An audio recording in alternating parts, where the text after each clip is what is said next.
Welcome to Mad Props. Today we have Jackson Prince, Jay Prince, joining us. Former UT basketball player, entrepreneur, street basketball player now, podcaster, and a whole lot more. It was an in-person interview, which was so much better than over the internet and stuff like that. So really excited to get him on and get you to that. Before we get started, though, are you tired of not having time to go find a good time to read the book that you want? I know I get that all the time. I'm always traveling, going back and forth for practice for my work, editing, all this stuff. Audible takes that all out of the equation by giving you your book right to your ears. Whether you're traveling, on a run, walking the dogs, or you're just lounging and doing something other than reading, you can have your book at your fingertips at all times. Right now, you can go to audibletrial.com/Schnabel Studios and get a 30-day free trial of Audible. That's audibletrial.com/Schnabel Studios. Biographies, if you're trying to get educated on something, or maybe you just want a fantasy book, it's on audible.com, and you get your free trial right now. audibletrial.com/Schnabel Studios. Go get it. This is also brought to you by Schnabel Studios.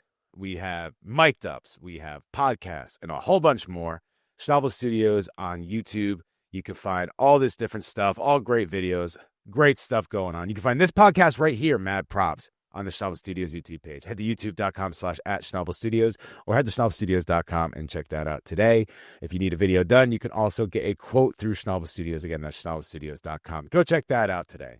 Make sure you follow us on Instagram and Facebook at Mad Props Pod, or follow Schnabel Studios anywhere you get your social media. That could be Facebook, Instagram, Twitter, /X, TikTok, or anywhere else. We are there. And please subscribe to not only the Schnabel Studios that we just promoted, but also you could subscribe to the Mad Props Pod on YouTube. We just started it. It's got about 700 subscribers, so go be a subscriber today.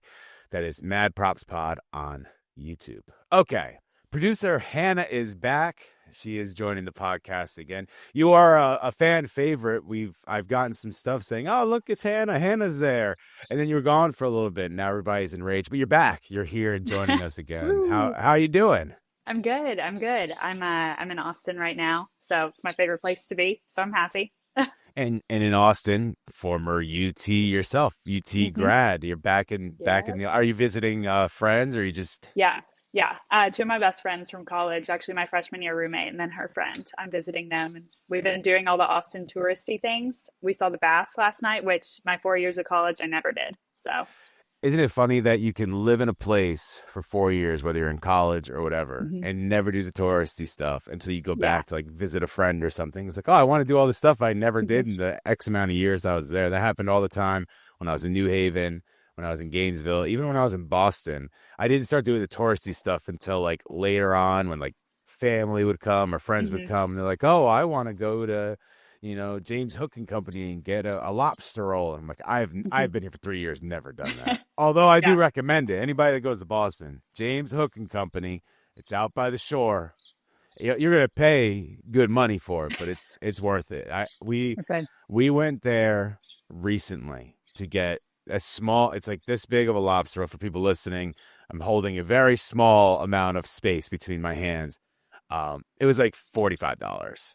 Good Lord. Okay. $45 because it's Was market it price of lobster and it's okay. a touristy place. Was it So worth it? put oh, it's unbelievable. They're so good at what they do over there at James Hook and Company. Not a sponsor, but they should be because they are so good. It is really great stuff. But you're out there, you're doing touristy stuff hmm now. Do you Yeah. feel like a tourist in your own city? I do. I do. It had been a long time. So I moved out of my apartment last July, and then didn't come back until January, and now again in March. But towards the end of my like college career, I was like, well, shoot, I'm not going to live in Austin anymore. I actually have to start doing stuff. But slowly doing all the touristy things. We saw the baths. We went. Harry Styles has a pop up on South Congress, so we went to that. Harry The Styles has a pop up on South mhm. Congress. What does that Yeah. mean? It's He's just like a there? little, no, it's his Oh, brand. No, that oh, would, I okay. would be more I was excited about just like, that. wait, what? Like, he just I said that too it just casually for popped that. up over there. No. It's the second time it's been in Austin, but it's his brand. And they have done like little pop-ups in big cities. And the first time it was in Austin, I wasn't here. And so I just happened to be here when it's here. So we went and I got a t-shirt, all very exciting. Now I gotta imagine, is it a brand that you're like, I'm getting a T-shirt, but it's like going to a concert to get a T-shirt, I Yeah. imagine. Very Yeah. And pricey. very, yes. And they did a collab with like I guess it's a designer brand. My friend who went with me said it was, and she bought a sweatshirt for like $300. I was like, okay, Oof. you do you. Well, you got to I'll- do, it's the same thing as like when I go to a Mhm. concert, I want a concert tee, Yeah. and I have a shelf full of them now because I Hmm. went through a weight loss and none of them fit me anymore. They're like 3X's. Yeah. But I don't want to get rid of them because, like, Eminem, Billy Joel, like all these Yeah. people that I've gone to see, like that's the moment. That's what I have from it. That's Yeah. the piece It's that the I got to keep with me. memories. Plus, that shirt was like $60. Like I don't want to throw it away. It was like a $60 Yeah. shirt. If the same shirt selling at Walmart for $5, I bought for Yeah. $60. But I don't But want you to get bought it rid at of the them, even though they don't fit. concert. Yeah, Yeah. how would Yeah. people know? Even though I never wear Yeah. the shirt, they'll never know. They'll never know Yeah. there. So UT, how many Mhm. basketball games were you able to go to when you're out there? So I only went to one, and it was when now we play in the Moody Center, but I went when we played in the Irwin Center, I think. Hmm. And it was like the seating was insane. So for the student section, and it's worse now at the Moody Center, but we had to wait for hours in line, and sat at the very top. But I didn't have time to do that like my senior year because I had class until like 10 p.m. some days, so it was like not happening. But I wish I had gone more, but only one and never a women's game. So No, I I'm a mean bad fan. you can always go back as an alumni now Hmm. and It's just catch a more game. expensive. And it's not the same. It's not the No. same as sitting in the student section and stuff like that. Like Gonzaga, I got my full experience of that Hmm. stuff. Actually, so the first game I was ever able to direct, which I don't really Hmm. do broadcast anymore, but I got to direct when UT came to Spokane. I Oh, actually directed that fun. game, and Yeah. Gonzaga, sorry, but Gonzaga wiped the floor with Yeah. Texas. That's It was not a couple of years surprising. ago, but they were highly ranked at the time. But Hmm. that was the year they were like top 5 to start the year, and Okay. then fell out by the end. And like I don't even think Yeah. they made the tournament that year, but they were like a top 5 team to start the year, and they absolutely wiped the floor with them. So I do Yeah. have some horns down to connection there with Uh, with Gonzaga. fan Um, behavior. Fan behavior. Fan behavior, yeah, but they're both in the tournament this year. We wish luck Yeah. to both of them, Hmm. especially Gonzaga. Keep them Actually, horns. with the job I'm in now, I work with a Houston team, and they want me Uh-huh. to have promotions for University of Houston, who's a 1 seed. And I was Yeah. like, sure, but if Gonzaga goes against Houston, I'm not Mm-mm. doing anything. Like I'm No. out. You could do it yourself at that point because Yeah. I'm not rooting against the Zags. Are you kidding me? And I then, oh, sorry. well, I was gonna say, so I pull a player aside Uh-huh. from the Houston Roughnecks. One player, because I need somebody to do a Houston shout out. Like, good luck to Houston in the first round. Good Hmm. luck to Houston in the second round. There's 50 players on this team. Okay. Could you imagine the one player I pull is from Spokane, Washington, lifelong Gonzaga fan, went Wow. to Washington State. Uh-huh. Like out of the 50 guys, I could have pulled anybody. I pulled the Yeah. one guy that's like, I'm not saying that for the second round. I'm a Yeah. Zags fan. And it's hilarious that's how Mhm. that goes. Yeah. I made my bracket yesterday, and I mean Texas is for men's not going anywhere. But and this is probably just hoping, like it's probably not going to happen, but I have women's winning it all, so we'll see. Did the women come in at a high seed this year, or are you Hmm. just hopeful this year? Yeah. No, they came in at I think they're either first or second seed. I think first. The women's bracket this year is supposed to be very Hmm. competitive. I know Yeah. USC and UConn are in the same Yeah. section, which is going to be exciting when we get to the Elite Eight and stuff like that. But Yeah, for I sure. heard it's going to be a very exciting women's basketball year, even though Hmm. with the build up in the last couple of years, somehow it's still building up, which is great. Yeah. I don't mean Yeah, somehow, it's but exciting. it was building up because of one player for years, and now Yeah. it's like continuing on, which is great. Yeah. But a lot of college basketball going on. Hmm. Speaking of college basketball, speaking of UT, we got Jay Prince, Jackson Prince coming up right here, so don't go anywhere. Roll the intro. This is Mad Props.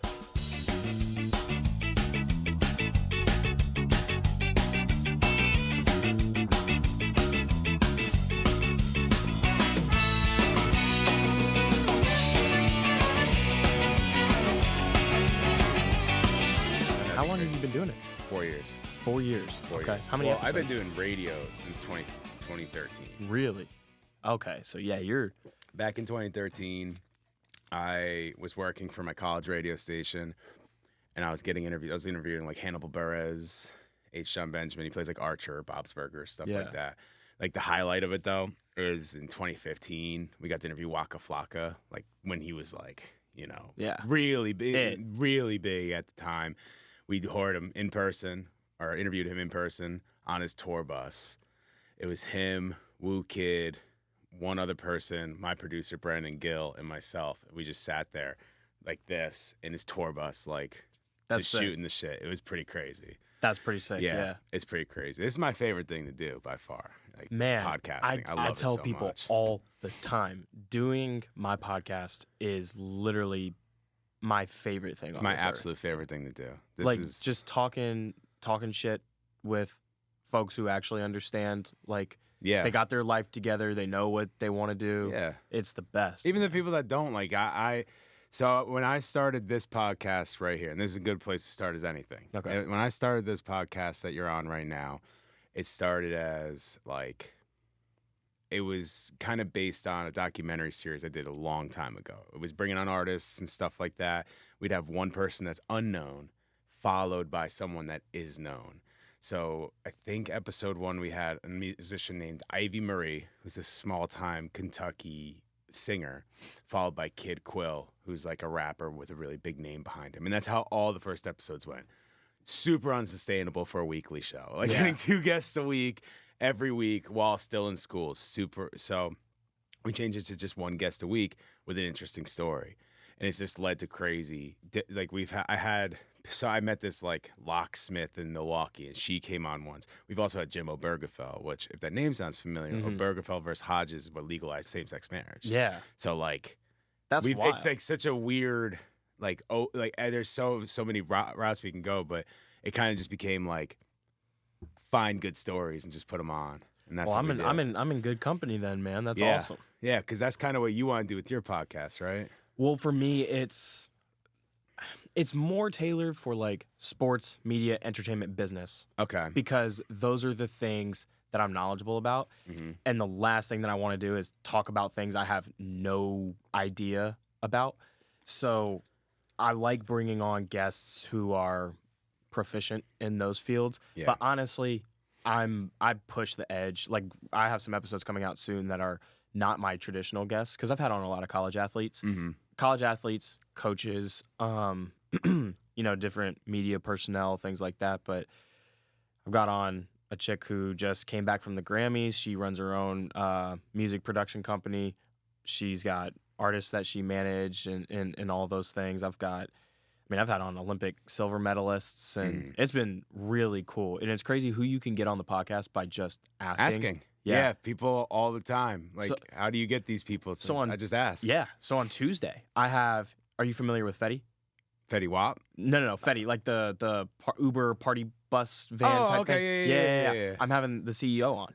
Okay. And Yeah. you just, I literally just hit him. Well, I realized that he had been following me for about a year. okay. So I just reached out. I was like, hey, man, just wanted to start some dialogue, say what's up. Yeah. I noticed that we've been following each other for a while. Love what you're doing with Fetty. Look, I got a podcast. I don't know how interested you are. I know you've been doing a couple podcasts lately. Would love to have you on. Bring your team in. Edit the clips however you want. Same thing I did right before Yep. we started this podcast. Yeah, with you. yeah. And I was just like, hey, me, Yeah. you, 2 hours, uninterrupted. Let's do it. Yeah. Got him. He's on. He's on. He's on. He's on. He's like, yeah, does Tuesday at 3 work? I said, yeah, that works. Yeah. You just tell me. Yeah, you just tell me, You just man. tell I'm me there. I'm there. I'm there. That's my Yeah. favorite thing to do, man. Yeah. And I'm the same way. I've had people on, like we talked about before, like Waka Flocka we just talked about, Barry Bonds' agents. Like I'm a big fan of this guy, Alan Hahn. You may know him. He's on Get Up and a lot of basketball shows. He's a Nick commentator. Just asked. Actually, I do have a crazy, if you want to hear a crazy story about getting a pull. So when I was at Gonzaga, I started the Sport Broadcasting Club, and what we did with that is we'd bring in people from the sports world. We'd had presidents of teams and stuff, but I was connected with everybody I brought on. There was one time though that I wanted to bring on like the president, CEO of NASCAR, and I didn't have contact for him or anything like that. So I just completely guessed just based on like, all right, the website they use is at NASCAR is NASCAR.com. So I'm like, it's either gonna be his first initial, last name, last initial. So I sent it to first initial, last name, last initial, and just the last name. And I think I don't remember which one it was, and I'm not gonna say it on camera. But I don't remember which one it was, but it was one of them. Sent the email. He got it. He's like, yeah, let's do it. And he just came awesome. to talk to the students. That is awesome. Just a shot in the dark. Like, yeah, it's got to be one of these. Like, it's going to be at NASCAR.com. It's NASCAR.com that they use. Right. Or NASCAR Racing or whatever their website is. Whatever it is. Yeah. It's crazy because if you ask 10 people, you're probably going to get 6 responses, and half of those will be yeses. Yeah. You know, I found depending like that's on who you're going for. Yeah, for me, that's my conversion rate. I try not to swing too high above my weight because I understand that my stuff is relatively new. I mean, I'm 30 episodes in. I've recorded 45 episodes. And you've been going for how long? Just over a year. Just over a year. Yeah. So I'm very new in all of it, but so I'm still trying to kind of swing my weight a little bit. Don't be afraid to swing over the belt. When we did college radio, we got some pretty big names. We were reaching out to names that are just like, why would you even try? We got responses from we reached out to like Tom Hanks. Wow. Yeah. And he said, sorry, we can't do it. And it's like, we didn't expect you to, but like. We didn't even expect a response, man. Well, another crazy story about college radio, we would reach out to Taylor Swift's people. Now, she was big, but she's not as big as today, right? Yeah. This is 2014 or something like that. Yeah, she was still a kid. She was big, but not, this is when 1989 came out, one of her biggest albums, whatever. Okay. So we did it twice. We reached out to try to get her to come on. Both times they said no, but both times they sent this big box of swag for us to give away on the show. So we had 2 boxes of swag from Taylor Swift. And one day on the show, what we did is we went on her website and calculated how much stuff they gave us, like in money, and it was something like $12,000 worth of stuff. Wow! T-shirts, vinyls, phone cases, That's everything crazy. you can think of for 1989. And so from now on, I'll never disrespect Taylor Swift. Yeah. I wouldn't do it anyway. I don't mind Taylor Swift, but I wouldn't disrespect Taylor Swift because like she was so kind to our show for absolutely no reason. She had no idea who we were. She had no affiliation with anybody, no school, nothing.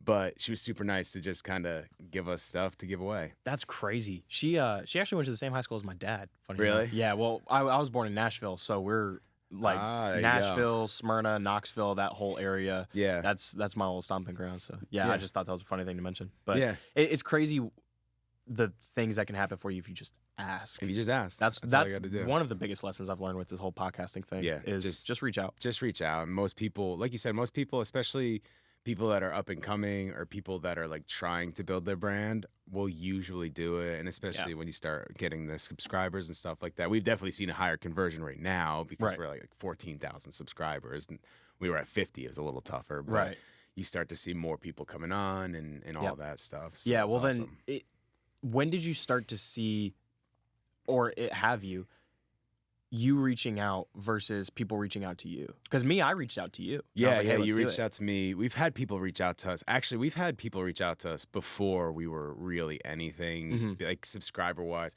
When we first started this iteration of the podcast was about 2021. It was right when I got to Gonzaga. I did it with some friends. And we had, at that time even, it was kind of back and forth. But this is when podcasts boomed in 2020, right? Like because of COVID and nobody could do anything and stuff like that. But I had some friends and stuff like that that were able to come on. Frank Alvarez of The Basement Yard. I don't know if you know the show The Basement Yard. I do.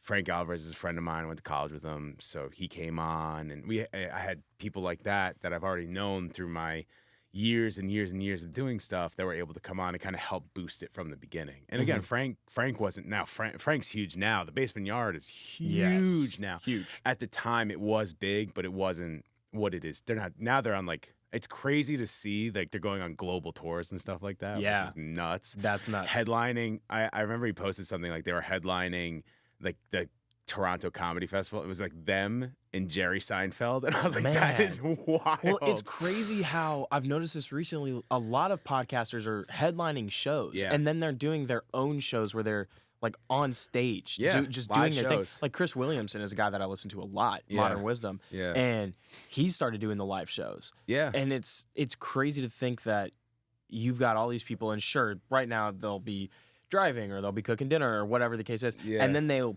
buy tickets to go see you in person. Talk about things that you've already talked about on the show. Yeah. It's crazy. It's really crazy, but it's entertainment now, right? It is. That's the entertainment. And as musicians have known forever, live shows are the way to go. That's where you really make the money. Now, it's a little tougher now for musicians. That's why, J-Lo's canceling her tours and stuff. But that's where the money really comes in, is from merch, getting people in seats, meet and greets, all that kind of stuff you could do in person. Well, that stuff's more fun anyways. Yeah. Yeah, you get to actually interact with people. Like, this is great. Like, I get to, this is like personal, interpersonal. We get to interact one-on-one. But if you have, if we were co-hosts and we had a big podcast and you're going out, and now you're interacting with the people that are listening to you, you actually get to hear the opinions of other people live and in person, and actually get to see where your podcast is at in real time, which has got to be amazing. That was one of the. So I actually just got back from San Francisco All-Star Weekend. Yep. And I went with pretty well-known basketball influencer, White Iverson. Okay. Me and him stayed together out there, and I was going with Astro Hoops, the company I work with. So it was crazy. This was a really humbling moment for me. So I'm standing next to Alan, White Iverson. Yeah. I'm standing next to Alan, and this guy comes up, and he taps me on my shoulder, and he's like, "Hey, man, can I get a picture with you?" Mm-hmm. And I go, "Yeah, of course, dude." So as he's about to take the selfie, his friend walks up and he's like, no, not that guy. I was talking about him. And he points to Alan.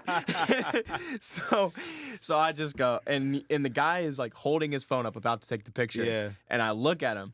Now it wasn't awkward for me. I totally get it. He has 7 times the amount of followers I do. Yeah. But I just look at the guy and I go, "You still want the picture?" Just take it anyway, man. And I'm just take it anyway. Come on, don't do do it for like me that. at this do point. it for me, yeah, don't right? even do it for you. Do it for me. You take out your own phone, take a photo with him. Yeah, so he takes a photo and he's like, "Do you even have Instagram?" That was crazy because I got 68,000 followers, which is nothing. Yeah. But I was like, "Yeah, here's my Instagram, whatever." He followed me. It was whatever. And then he hands me the phone and I take the picture of him and Alan. Yeah. And I was, oh man, it was humbling, but it was a good experience because that put things into perspective for me, where it's nobody knows who I am. Yeah. Literally, do you get recognized around Austin and stuff like that? Austin, Dallas, Houston, really anywhere in Texas. Yeah, I'll get recognized. And that's the coolest thing ever is I'll be at a grocery store. Yeah. I was with my girlfriend at an H-E-B, and this kid walks up and he's like, "Hey, I watch your podcast. I love your content. Yeah. Can I get a picture with you?" Yeah. That's the coolest thing ever. Yeah. But bar none. Yeah. So no, Getting that noticed is amazing. super cool. But the moment I step out of Texas, it's over. Yeah, nobody knows me. No, I don't get noticed for any of this stuff. But there was a time where I was getting noticed locally in my hometown, and it was amazing. It was back senior league, little league. We won our sections and stuff like that. I had a huge double that cleared the bases, tied the game. We ended up winning, and I went to the mall the next day, and people recognized me because I was in the paper, and I was like, "This is sick." Well, see, that was the thing with Duncanville too, was you win multiple state championships. We had 2 national championships when I was there, and I was the only white guy on the team. Mm-hmm. So I walk in the gym. Yeah, everybody, they know who you are. Everybody knows, and they're in my jersey, 94 feet. So I was used to that on a local level. Yeah. The getting recognized and things. And then I went to Austin and it's like, "Oh, you're a UT basketball player. This is really cool." Yeah. And then now I will just be walking around and people are noticing me more for the social media and the podcast now. Mm-hmm. It's also very interesting too because I can tell based on how someone interacts with me where they saw me. Did they see me play? Did they see me on social media? Or have they watched the podcast? Yeah. And I can tell the levels of people based on how they approach me. Because they'll say, "Oh, I see your TikToks." That's one I get a lot. And I don't even pay attention to my TikTok numbers. We post on TikTok a lot. The only one I really pay attention to is we had one go pretty, I don't know, views wise, it was probably in the 70,000s, but interactions wise, I had 12,000 comments or something like that. It was about the guy we were just talking about off air, Tab Murphy. He came on. I was showing you the audio difference in that one. Yeah. He was the screenwriter for The Hunchback of Notre Dame and Tarzan and all those end of the Renaissance Disney movies. Yeah. And I made a clip out of it where he said I wrote Disney flops, and people just were bombarding the comments like, I love the Atlantis, I love this, and it got like 12,000 on like TikTok and like 700 on That's Instagram. sick. Just people loving. So like those I paid attention to because we have Audible, so I actually Right. get to listen to books now, which is great because I don't get to read them when I want to. But I was doing a marketing book, and like the biggest thing in this marketing book was shake every hand. Like as you're growing, interact with everyone. It doesn't matter; it takes you all day. So when that one happened, I started interacting with everybody, and then it just kept going and going. I'm like, Yep. damn. That's I how can't it interact happens. with 12,000 people. That's too That's too how much. that's how it happens, man. As far as numbers, the only ones that I actually care about in this moment is the YouTube numbers because I really am trying to hone in on the podcast. Yeah. As far as social media, I do post things other than podcast clips, Yeah. but that's what I'm really trying to hammer. Like I just did an Yeah. episode with ESPN analyst King McClure. Mm-hmm. So I posted 9 clips, 9 days in a row. Yeah. And up until 2 days ago, I had posted every single day of 2025. Most of those clips were podcasts. Yeah. So that's what That's I'm the way it goes. Yeah, I mean, that's what I'm trying to easy build. content, right? To Yeah. get on there, and plus, that's where everybody gets it anyway. No one listens to the whole thing; they just look at the podcast. And Yeah, listen to the I have podcast. very few people tell me that they listen to the whole thing. Yeah, And it's always the same people who listen to every episode, Yeah. which those are biggest the ones I rock supporters. with. The yeah. biggest supporters. Yeah, like my high school coach. Yeah, He listens to every single episode. my Yeah. dad. No, I was gonna listens say to my every single mom one. listens to every episode full Yep. beginning to end. Girlfriend listens beginning Right. to end. Well, Like, shoot, my girlfriend don't even I don't listen. think mine does either. Yeah. I was just trying to give a good example. She wouldn't even. She's not a sports person, so she wouldn't even know. But nah, man, the podcast has been so cool. When you say you get recognized, so we knew each other from, at this level from Brody League, Mhm. but I remember you from I believe it was on TikTok, on a podcast Mhm. talking about, it was like a 7 parts about talking about UT. Yep. So when I went to Brody League, I was like, I know this guy. I couldn't remember where it was from. I was like, I know that guy. Like I've seen him somewhere. How often do you get recognized from that? Because that really popped off. Like I remember did. seeing millions of views. It did. So I struggled on whether or not I should even talk about it, Mm-hmm. and I was just in a stage where, all right, I should talk about this. Not even looking to like build a brand out of it or anything, and I already had like kind of an established brand before that, but I do get recognized sometimes for that. But they'll like, people don't say, "Oh, I saw you from you talking about UT." It's, Yeah. "Hey, I recognize you were a UT basketball player," Mm-hmm. and then they'll say something to the effect of, "How was it?" But they know that I know that they know everything that happened. Yeah. So everyone's like really respectful about it, at least in person. Yeah.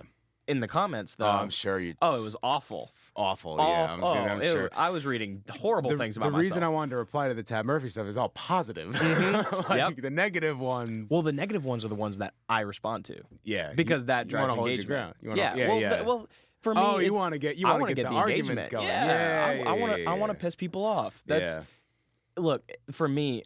I can't make everybody happy. As a matter of fact, I don't want to make everybody happy. So if I piss off a few people because I'm calling out college basketball or I'm Yeah. calling out Rod Wave Elite and everyone thinks I hate on Cam or whatever the case is, if I piss some people off, cool. I'm fine with that because I know what I believe and I Yeah. know that my experiences have led me here. Yeah, So I'm going to talk about them because I can. yeah, You know? and it's your experience. Like Yeah. that's your like. You don't get mad at somebody for writing a book about their experience. You don't get somebody talking thank about you. their experience. It's your experience. That's Thank what you. it But is. because I'm a podcast bro, yeah, it's like, oh man, here this guy goes again. Isn't like, that the one thing that's tough? Like you try to get deep on a podcast, and you're gonna get smashed for it. And it's like, You're gonna oh, get this guy smashed. thinks he's Alex Hormozy or Yeah. like whoever, Yeah. whatever podcast you listen to. But it's, yeah, I mean, I try to be really insightful and I try to articulate the thoughts that I have on a daily basis about certain topics. And I try to needle that and thread it as a narrative throughout Yeah. the podcast. Yeah, And like you said, most people don't watch the full episodes. So Yeah. most people don't really know. yeah, But some of the ones who do, they're just like, oh, like you're probably never gonna blow up. It's like, okay, all right, that's yeah. Like most of my YouTube full episode comments are negative comments, which is crazy. I feel like that's crazy. That is pretty wild. But Nobody wants to leave a positive, but nobody ever does leave a positive. Nobody that's like ever, the point. yeah. Because if you And have the people that do that's your mom. That's your girlfriend. That's leaving the positive one. Yep. Or like a school teacher from 5th grade. Yeah. You know, and so it's just like, the people that I love your support stuff. you. Yeah. Right. The people who actually, and that's the thing too. No one that I know of who has actually ever met me in person has ever left a negative comment on any of my stuff. Yeah. No. So it's why would they? You're not. Why there's would no they? reason to. I feel like I'm a pretty stand-up guy. Yeah. Not everyone likes me in person. But not everyone's supposed. Hey, if everybody liked you, you're not doing the right thing, right? Yeah. You gotta 100%. have some people that don't like you. 100%. Well, and that's the thing is if you're not getting hated on, you're not doing anything right. Yeah. And no one who hates on you is doing better than you. So why am I going to care about what Joe Schmo, user 4617893, has to say about my podcast? Okay, bro. They do don't you have have the a podcast? username because they just hit the create account as they were leaving the comments. Yes. Yeah. Thank you. Yeah. And I know people. This is so crazy. I know people who follow me from their main page, but they'll create a spam page. I've had this happen like 3 or 4 times that I know about. They'll create a spam page just to say negative stuff on my multiple content. times too. Multiple Yeah, times. they'll do like multiple pages just to get it multiple times. I commented back to this guy one time. He had gone maybe 15, 16 straight videos of just blasting me in the comments about stuff he had no clue. Yeah. And I just replied back, "Have a blessed day, man." Like hope Kill him with kindness. Yeah, I was like, I hope God's doing good things in your life. That's it. God's not doing good things in his life because he has to sit there with a burner account and talk smack. Like, dude, you're in your mom's basement in your underwear eating Cheeto Puffs and watching my content. You're engaging with my videos. You're helping this blow up. Thank you. Have a nice day. It's funny. That's the reality people go to, right? But in reality, that person's sitting at home doing nothing, probably taking a shit, like watching it and just getting pissed off on the toilet, like, dude, fuck this guy. Starts writing on their phone, which when you think of it, that's a worse situation than eating the Cheetos in the basement. Bro, the worst one for me, and a lot of people have started saying it recently, and it doesn't bother me, but it's clear that they have not done their research. Yeah. They'll say, "Oh, he got to play at Texas because his dad was a donor." Both of my parents are teachers. Yeah. My dad is an AP physics teacher. Okay. And my stepmother is a counselor. Both at Duncanville High School. Not super highly paid. I have 4 siblings, 2 of which have special needs that insurance doesn't cover. So how did my dad donate hundreds of thousands of dollars so his son could have a jersey? They look at you and they're like, gotta be a Nepo baby. Yeah. Gotta be a Nepo baby. White guy, slick back hair. There's no way he can hoop. No way he can hoop. 6 foot, just a shade under. Like, no way he's getting on UT. Okay. Skills talk for themselves, though. Check ball. I've seen you play. Yeah. I know you can play. You know I can play. I can know you. Anyone who has actually sat down and watched me play knows I can play. You don't stay on Duncanville for multiple years without being able to play. Like, I'm not being a player. That's what I mean. Yeah. Like, I'm not from Texas, Yeah. and I know Duncanville is like one of the best schools, if not the best school at basketball. You don't stay on that team by being ass. Yeah. Like, No. Like.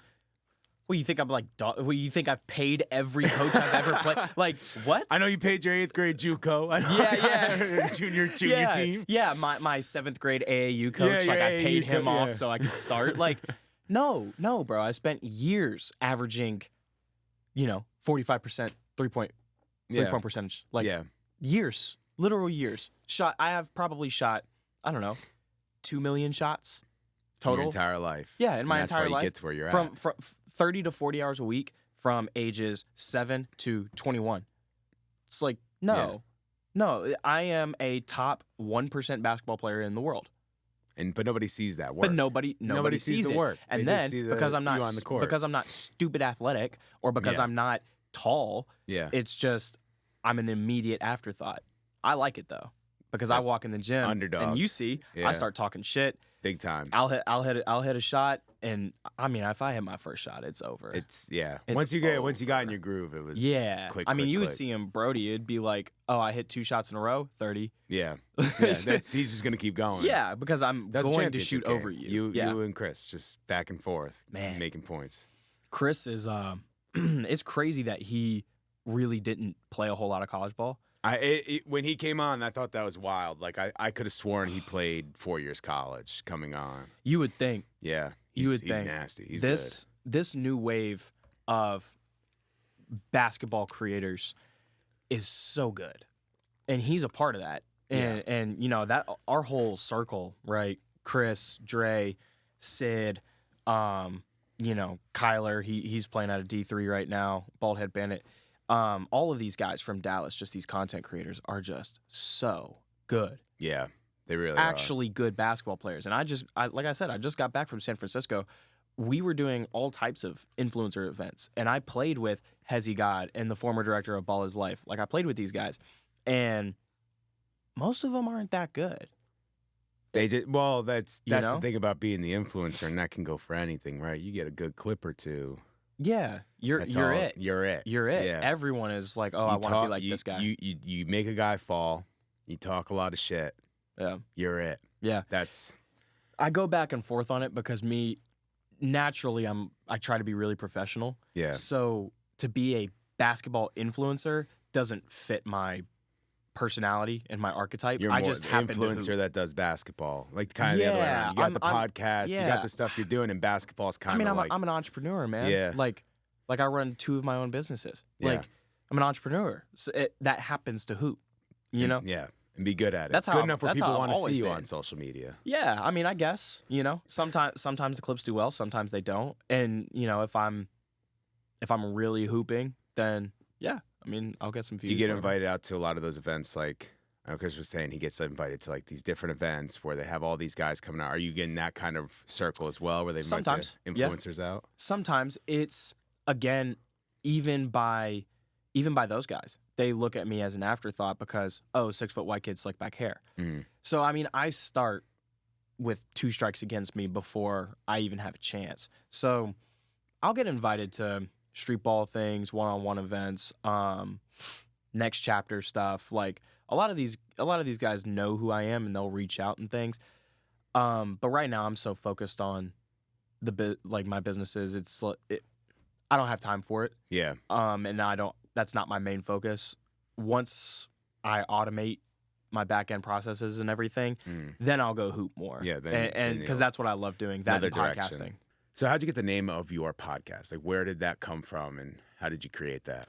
For sure. So I spent most of my basketball career being a role player, meaning that I was coming off the bench. So I spent a lot of time, you know, playing for a team as good as Duncanville and then playing at the University of Texas as a redshirt walk-on. I spent a lot of time on the sideline.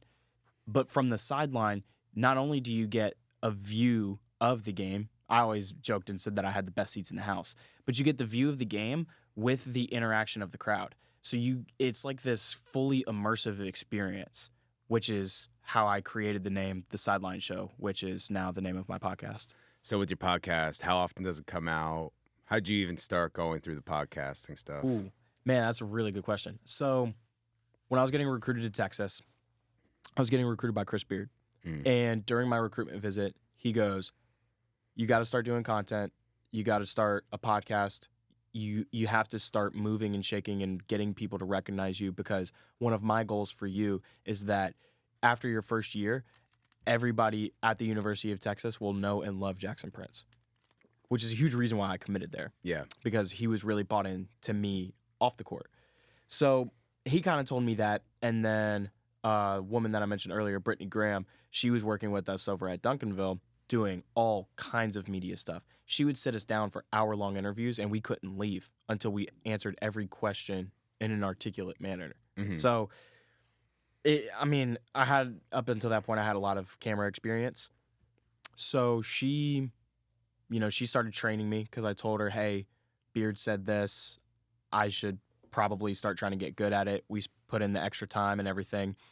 And so when I got down there in the summer. I didn't start the podcast fully until I started recording in late October of 23, released New Year's Day of 24. And since then, I've been doing between 1 and 2 a month because I'm so busy. Yeah. If I could do 2 a week, I would. Yeah. I'm trying to get on track for one a week. This now. podcast is one every 2 weeks. Yeah, so that's about my understand rate. That. Yeah, that's about my rate is one every 2 weeks. I'll be releasing episode 30 soon, so probably 60 weeks, 30 episodes. I'm averaging about one every 2 weeks, which I'm comfortable with. Yeah, that's one thing I definitely learned from when I started this one is you got to make sure that you're like in a good spot when you're starting. Yeah, for me, that was always the biggest thing, was just consistency. Yeah. Also, understanding that my first 50 episodes relative to my 500th episode, they're going to suck. So I might as well just do them anyways. And just get them out, just whatever. Just get them out, because no one's going to be watching the sucky ones anyways. I mean, you really have to buy into yourself, because I was hearing the stat about 99% of people don't make it to episode 20. Yeah. So in my head, really tough. Episode 21.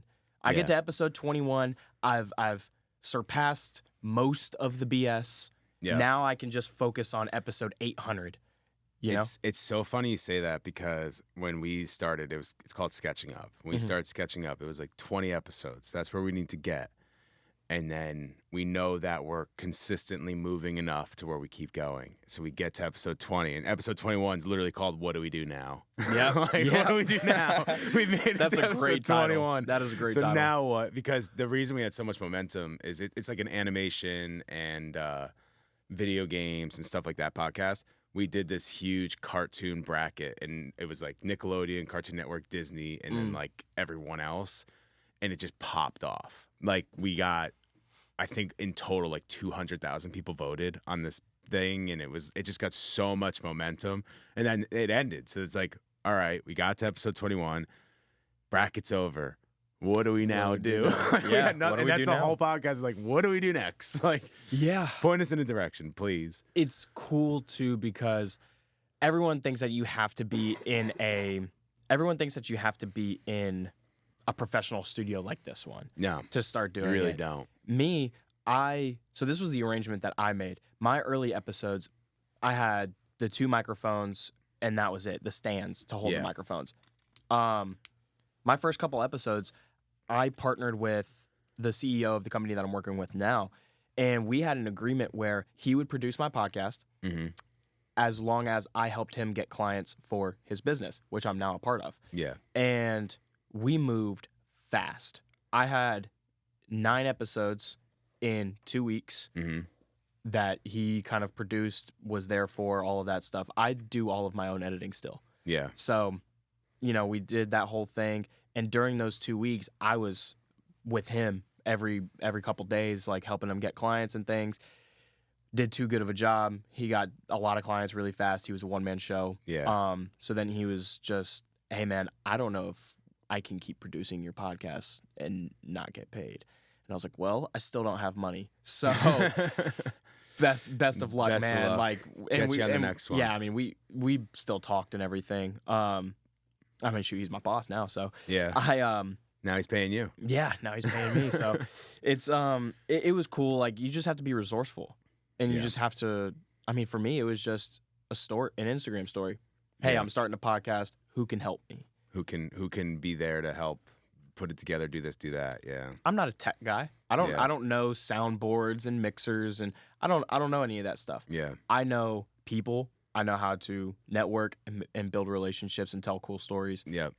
That's what I want to do. I can have other people figure that stuff out. Yeah. With that being said, though, I have spent probably 1,000 hours between the 30 episodes that I've actually released, because I watch them and rewatch them and edit them, clip them, rewatch them again. Then the time I spend preparing for an episode, the time I spend recording the actual episode, which now we're doing episodes to an hour and a half. We'll record for 2 hours on Tuesday. Yeah. So that'll be my first 2-hour episode. Like, I'm geeked. I'm super excited about that. Especially when it's a good conversation. 2-hour episodes are amazing. Absolutely. They're amazing. Absolutely. It's crazy how fast time can fly by. I know. Yeah. And speaking of, time flew by on this one. Why don't you tell us, where can we find your podcast? Where can we find you on social media? Yeah, absolutely. You can find me on social media at Jackson Prince, JCKSNPRNC. That's my Instagram, my TikTok. My YouTube is at JPrinceOfficial, and my podcast is called The Sideline Show. The Sideline Show with Jay Prince. Thank you so much for being here. Dude, thank you, man. This was fun.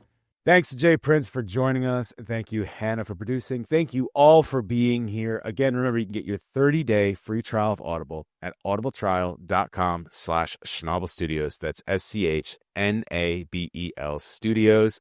Also, make sure you check out schnabelstudios.com or Schnabel Studios on YouTube. We have a Dak Prescott mic'd up that came out recently. Aaron Judge mic'd up. PJ Washington. We have the Offstage series is over there. There's a lot of really good stuff. So if you're interested, go check that out. The Jason Page Pokemon theme song is making a resurgence out of nowhere. Just got thousands of views after it's been out for months, but all out of nowhere, it's getting thousands of views again. So go check that stuff out. Live music, all that fun stuff. Schnabel Studios on YouTube. Make sure you subscribe to the Mad Props Pod podcast. If you're watching this on YouTube, you're probably watching it on the Mad Props Pod YouTube channel. So go subscribe. We want everybody that watch subscribe. So go do that right now if you haven't already. Make sure you follow Mad Props Pod on Instagram and Facebook, and follow Schnabel Studios on Instagram, Facebook, Twitter/X, and TikTok to stay updated, see clips, and all that fun stuff. Thank you guys again for joining us. We really appreciate you being here. This has been Mad Props. We'll see you next time.